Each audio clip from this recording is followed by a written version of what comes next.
बिस्मिल्लाहिर्रहमानिर्रहीम। जमात हश्तम, जैसा कि हम अपना पहला सबक जो है वो पूरा कर चुके हैं, मुकम्मल कर चुके हैं मिर्ज़ा ग़ालिब के अदात व ख़साइल, जिसके मुसन्निफ़ थे ख्वाजा मौलाना अल्ताफ़ हुसैन हाली। मौलाना अल्ताफ़ हुसैन हाली के बारे में भी आपको पढ़ाया था, उसके बारे में ज़िक्र किया गया था कि मौलाना अल्ताफ़ हुसैन हाली ने ना सिर्फ़ जो है वो नसर निगारी की, बल्कि शायरी की तरफ भी उनका रुझान रहा है। आपके सिलेबस में जो हम नज़म शामिल की गई है वो भी मौलाना अल्ताफ़ हुसैन हाली ने ही लिखी है, और उनके बारे में, उनकी हालात ज़िंदगी के बारे में आपको चंद पहलुओं के बारे में हम आपको पहले बता चुके हैं मिर्ज़ा ग़ालिब के अदात व ख़साइल पढ़ाने से पहले। अब हम नज़म के हवाले से जो ख्वाजा अल्ताफ़ हुसैन हाली ने जो अपना किरदार अदा किया है शायरी में, उसके बारे में जानते हैं और पढ़ते हैं और सीखते हैं। ये मैं चीज़ आपको पहले से बताती चलूँ कि नज़म जो होती है वो ख़ास मौजू, ख़ास तरतीब और तंजीम का नाम है, जिसमें मौजू एक होता है, उसी मौजू पर जो है उसको ज़ेरे गौर रखते हुए जो है वो शायर अपनी खूबसूरत अल्फाज को एक खूबसूरत जो है वो तरीके से बयान करता है, उसको नज़म कहते हैं। और नज़म में हमेशा हमारा, मैंने बताया ना कि एक मौजू है। जैसे हमद के बारे में हमने पढ़ना है तो इट्स मीन कि हम जो है वो सिर्फ़ अल्लाह ताला की ज़ात के बारे में ही लिखी जाती है, उसमें अल्लाह ताला की ज़ात, शान, उसकी तारीफ़ को बयान करती हुई नज़र आती है। तो आइए हम सबसे पहले जो है वो शायर का हालात ज़िंदगी के मुतालिक हम पढ़ते हैं, उसके बाद फिर हम आगे चलते हैं कि नज़म जो है उसके किस हवाले से चलते हैं। साथ साथ मैं आपको नज़म के और गज़ल में थोड़ा फ़र्क भी बताऊंगी, और साथ हम बताएंगे कि नज़म लिखते वक्त जो है वो शायर किन चीज़ों को मद्देनज़र रखता है।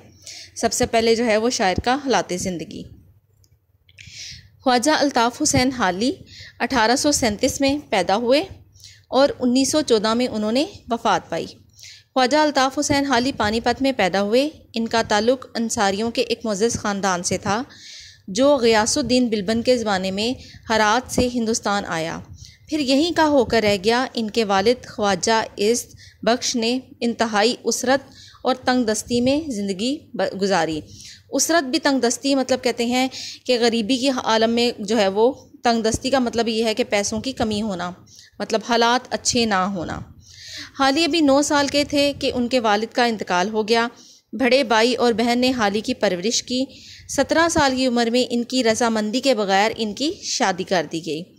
रजामंदी मतलब वो इस चीज़ के लिए राज़ी नहीं थे कि उनकी शादी की जाती। इल्म के शौक़ में ही ये बीवी को मेके छोड़कर दिल्ली चले गए और वहाँ साल 1.5 साल मरूफ़ का मतलब है मशहूर, आलिम मतलब पढ़े लिखे, और वाज मौलवी का मतलब होता है जो तबलीग का सिलसिला अपनी इल्म को आगे फैलाते हैं, उनको कहते हैं मौलवी। नवाज़िश अली के मदरसे में ज़ेर तलीम रहे मतलब उनके निगरानी में तलीम हासिल करते रहे। 1856 में हिसार कलेक्ट्री में मुलाजिम हो गए, मगर 1857 की जंग आज़ादी के बाहिस इन्हें वापस आना पड़ा, और 1857 के बाद नवाब मुस्तफ़ा ख़ान शिफ्ता के मसाहिब कहते हैं उनकी शागिर्दगी में, और इनके बच्चों के अतलीक रहे, मतलब उनकी शागिर्दगी में अपनी भी इल्म का सिलसिला जारी रखा और उनके बच्चों के अतलीक रहे, मन को उनके भी उस्ताद रहे।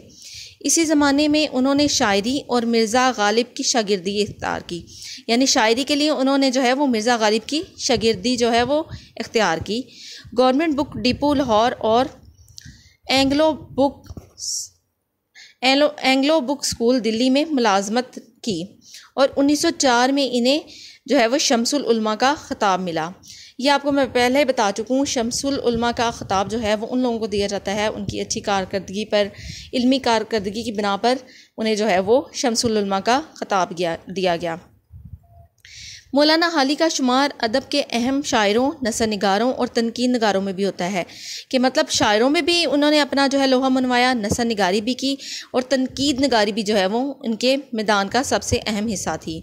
1857 से कबल उन्होंने कदीम और रवायती तर्ज, कदीम कहते हैं पुराना, रवायती मतलब जो आगे जो हमारी तहजीब और रवायत के साथ साथ चीज़ें चलती रहती हैं, शायरी की, मगर बाद में हालात की तब्दीली ने उनके ख़यालात को यकसर बदल दिया। यकसर का मतलब होता है एकदम से बदल देना, एकदम से तब्दील कर देना। अंजुमन पंजाब की तहरीक, गवर्नमेंट बुक डिपो के मुलाजमत और सर सैयद अहमद ख़ान से वबस्तगी कहते हैं ताल्लुक़ को, ने इनके नए ख़यालात को परवान चढ़ाने में अहम किरदार अदा किया। मौलाना हाली की अखलाकी, इस्लाही और मिली शायरी ने, अखलाकी मतलब जो है अखलाकियात के मतलब जो आपने लिखा वो, इस्लाही मतलब लोगों की दुरुस्तगी के लिए, उनकी बेहतरी के लिए जो लिखा, मिली मतलब कौम के लिए, मिलत के लिए, वतन के रहने वाले लोगों के लिए जो लिखा। उर्दू अदब पर बहुत गहरे असरात मुरतब किए हैं। इन्हें जदीद शायरी, तनकीद निगारी और समा निगारी कहते हैं। किसी शख्सियत की ज़िंदगी को मद्देनज़र रखते हुए उसकी ज़िंदगी के अहम अहम पहलुओं का जिक्र करना जो है वो समा निगारी कहलाता है। में अवलियत का दर्जा हासिल है। अवलियत का मतलब पहला दर्जा हासिल है। मौलाना हाली ने नसर और नज़म में कितनी किताबें यादगार छोड़ी हैं। उनकी अहम किताबों में दीवान हाली, मुसद्दस हाली, मदोजज़र इस्लाम, मुकदमा शेर व शायरी, यादगार गालिब, हयात सादी और हयात जावेद खुसूसियत से काबिल ज़िक्र है। मतलब ये वो अहम किताबें हैं जिनकी वजह से उनकी शोहरत जो है वो ज़्यादा बढ़ी और आपने एक कामयाब शायर की हैसियत से जो है वो सामने आए।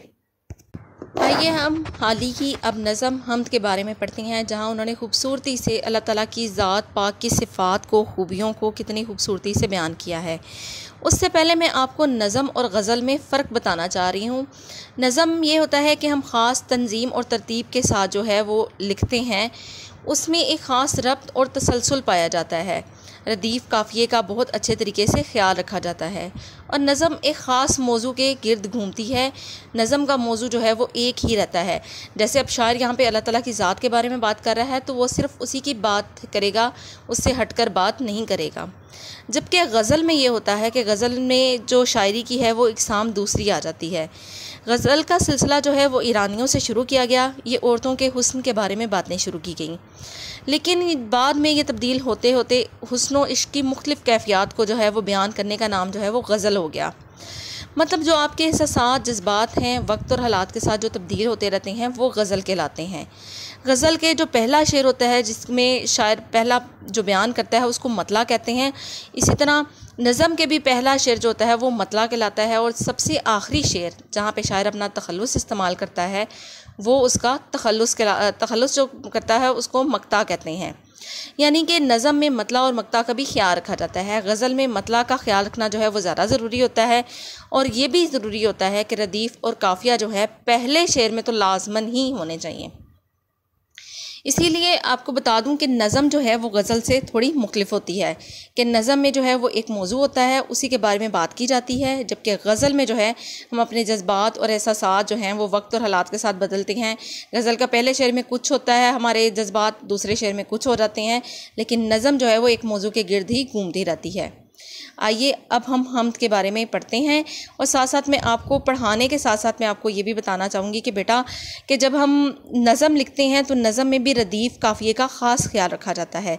अब जो हम इसका पहला शेर पढ़ेंगे जो इसके यानी कि हमद की निशानदेही करता है, तो ये पहला शेर जो है वो इसका मतला कहलाएगा। कब्ज़ा हो दिलों पर क्या और इससे सिवा तेरा। यानी कि शायर जो है वो बड़ी खूबसूरती के साथ अल्लाह ताला की ज़ात का जिक्र करता है कि मुझे सबसे ज़्यादा खुशी इस चीज़ की है कि तुम्हारा कब्ज़ा जो है वो हमारे दिलों पर है। एक बंदा नाफरमां है, यानी कि एक बंदा है, एक शख्स है जो नाफरमां है। नाफरमान वो होता है जो कि हुक्म नहीं मानता, ठीक है। हमद सरा तेरा, सरा का मतलब पता है, हमद सरा मतलब तारीफ़ बयान करने वाला। अब आप ये देखें कि ये पहला शेर जो है वो मतले का है।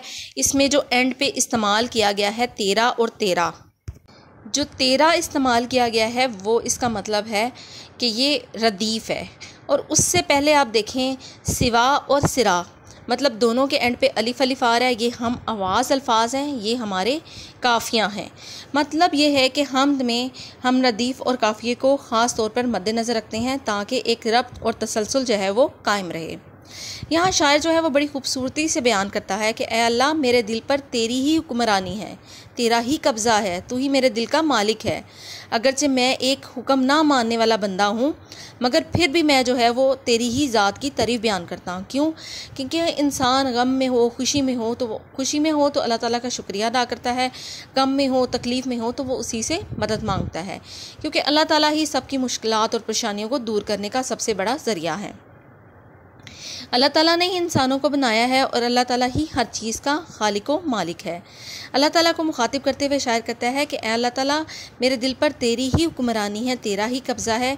इस बात का सबसे बड़ा सबूत ये है कि मैं अगर तेरा हुक्म नहीं मानता तो लेकिन इसके बावजूद जो है वो मेरा दिल, दिमाग, मेरी ज़बान जो है वो तेरी ही तारीफ़ बयान करती है और मैं तेरी ही तारीफ़ के लिए अच्छे से अच्छे अल्फाज का इस्तेमाल करता हूँ।